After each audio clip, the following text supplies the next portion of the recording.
ठीक है संजीव, आप हमारे साथ बने रहें। केजे श्रीवत्सन भी जुड़ गए हैं बेंगलुरु से, और ये तो राजधानी है, सबकी नजर ये सत्ता का केंद्र है, कर्नाटक की सत्ता सरकार यहीं से चलती है। तो केजे श्रीवत्सन, 7:09 हो गए हैं, बेंगलुरु पर सबकी नजर है। जो भी पार्टी जीतेगी यहीं पर आकर बैठेगी, यहीं से सत्ता का संचालन होगा। तो क्या स्थिति है इस बार?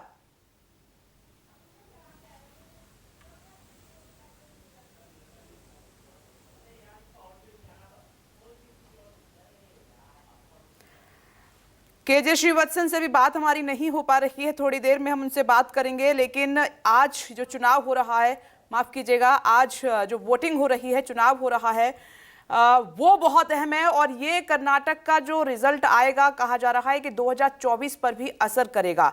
एक तो ये, जैसा कि हमने आपको बताया था कि विपक्षी पार्टियां एकजुट होने की कोशिश कर रही हैं। मेन फाइट यहां पर बीजेपी वर्सेस कांग्रेस है। अगर कांग्रेस जीतती है तो विपक्षी एकता को मजबूती मिलेगी। अगर कांग्रेस कहीं पर कमजोर होती है तो माना जा रहा है ये विपक्षी एकता के लिए ठीक नहीं है। और अगर बीजेपी सत्ता में आती है तो 24 के लिए उसकी लड़ाई और ज्यादा मजबूत हो जाएगी। केजे श्रीवत्सन हमारे साथ मौजूद है। केजे श्रीवत्सन, आपको आवाज आ रही है मेरी?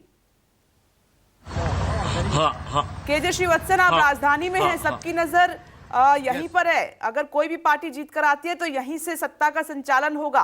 तो इस बार स्थिति क्या है? वोटिंग का सिलसिला भी शुरू हो चुका है 7:10।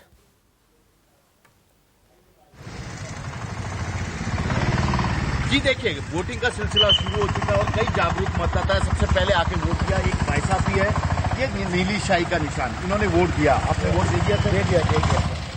क्या सोच के इस बार वोट दिया आपने कर्नाटक के लिए? कर्नाटक में अच्छी सरकार हम लोग करके वोट दिया। लेकिन जिस तरह से वो धर्म का इशू उठा होता, बजरंगबली का उठा था, क्या ये सब आपके दिमाग में था या डेवलपमेंट ओनली? दिमाग में था ये सब आपस के लोगों की सोच है, सबकी सोच है सब। ओके, आपकी सोच है। एक और शख्स जो यहाँ पर वोट डालने आए हैं, ये आप भी वोट डाल रहे हैं? जी, वोट डालने आया। मेरा नाम नहीं है लिस्ट में। मैं आके करीबन 40 साल से वोटिंग कर रहा हूँ और आज देख रहा हूँ वोटिंग का मेरा नाम ही कट गया है। मतलब आपकी लिस्ट में ही नाम नहीं है? लिस्ट में ही नहीं है। तो फिर अब क्या करेंगे? अभी वो जो फॉर्म रहता है उससे जाके आधार से लेके मैं करूंगा, वोट तो करूंगा पक्का। देश आगे बढ़ना है तो वोट करना हर इंसान को। ये देखिए, इन्होंने साफ कह दिया है कि इनका वोट भले ही नहीं है लेकिन वोट डालेंगे, क्योंकि पिछले 40 साल से इसी इलाके में रहते हैं।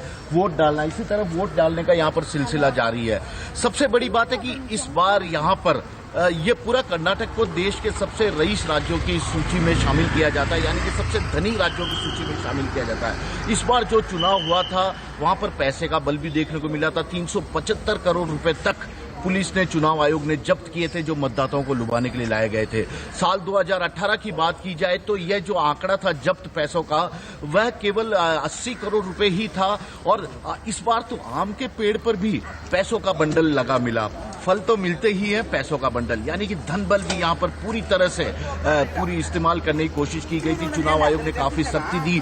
कई मुद्दे ऐसे आए जो कि विकास की बातों से काफी दूर थे, लेकिन फिर भी लोगों को अब तय करना है कि उनकी अगली सरकार किस तरह से होगी, किस तरह का कर्नाटक का विकास वे देखना चाहते हैं, किस तरह की सरकार बनाने चाहते हैं। तो वोटिंग का सिलसिला शुरू हो चुका है और ये जो पुलिस के जवान हैं ये ड्यूटी पर आ गए हैं और लोगों को अपनी ओर से जानकारी देने की कोशिश भी कर रहे हैं कि किस तरह से उन्हें मतदान के लिए अंदर जाना चाहिए और किस तरह से वे अपने वोट का उपयोग कर सकते हैं। तो कुल मिलाकर वोटिंग का सिलसिला कर्नाटक में शुरू हो चुका है। मैं शिवाजी नगर में हूँ। यह शिवाजी नगर कर्नाटक का वन ऑफ द प्रेस्टिजियस मतदान इलाका माना जाता है, मतदान केंद्र माना जाता है। और यहाँ पर जो कांग्रेस के हैं डीके शिव कुमार, उन्होंने साफ कर दिया कि इस बार का चुनाव आर पार की लड़ाई होगी, क्योंकि जब यदि मैं रैली की बात करूं, चुनाव प्रचार की बात करूं, तो पीएम मोदी ने करीब 20 रैलियां की, अमित शाह ने 32 रैलियां यहां पर धुआंधार की, जबकि कांग्रेस के राहुल गांधी ने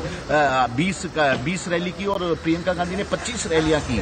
तो अपने अपने तरीकों से इन्होंने मतदाताओं को अपने पार्टी के जो पॉलिसी है, जो चुनावी घोषणा पत्र है, उसके बारे में जानकारी दी। कई और मुद्दे भी इस चुनाव में देखने को मिले और अब मतदाताओं को ही तय करना है कि किस तरह का यहाँ पर ये पूरा वे अपने लिए सरकार को चुनते हैं। तो ठीक है, केजे श्रीवत्सन लौट रहे हैं आपके पास।